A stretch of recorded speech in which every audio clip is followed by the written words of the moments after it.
IDP singda lupa chama pirambadagi marfuga marida hanthalakpada khamthengna saunare ozamas akogi state relief camp ta lairibat manipur gi tonga tongan ba mafamdagi lanjingnar tuna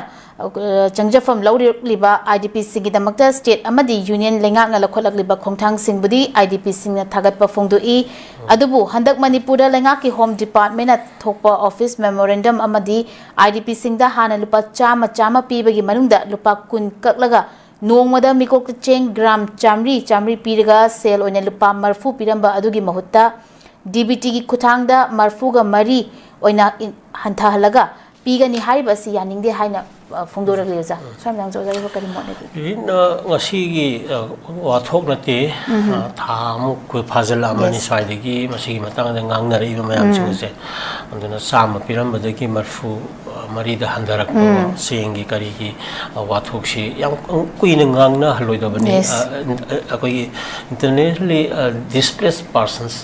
due to the conflict situations manipur gi oina 60-70 lairibani sigi mayam sing asi address tawna ba fully funded by the central government I would do Mali magi IDP jingi kano se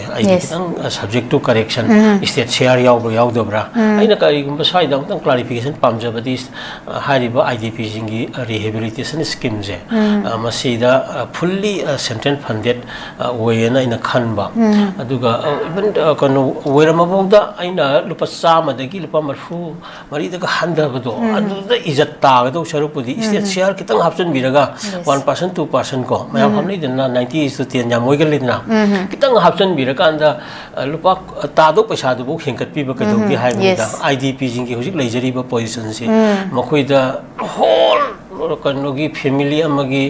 adagi tungda werakado ba mioi ba amana tawba ngamba maliam sinba thuna si phawba angang yauri ba gi thak yauba angang jing po ibani aduga imung ama haiba aigi imung cha bana migi imung aduga digi tadan laiba imung ngatani maduna haugi ba sahi ani makhai da thengnarak liba asuki matik khangamdraba awaba polum se kitang ge feel tobi ba kaidoge haibani da khoi sam heartedly hari mayam di yokshan na khanma ngamdraga sam na masi dei khudong chaba kari phongba yana yani ya haibana sing tawshan ma man ba gi ama yawri se sigum masi thoaloi da bani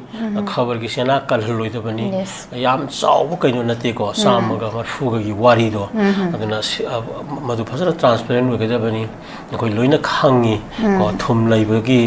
thum kyam lai thum kyam sar gi IDP jing je ko thum ngata saram bagi degi masunga tham bagi ka pot ma wathok lai ri bani madu da yamna yengchan banata khetang dang di reasonable hai batare samadagi marfu ta badu da izat ta na laidu sharuk pudi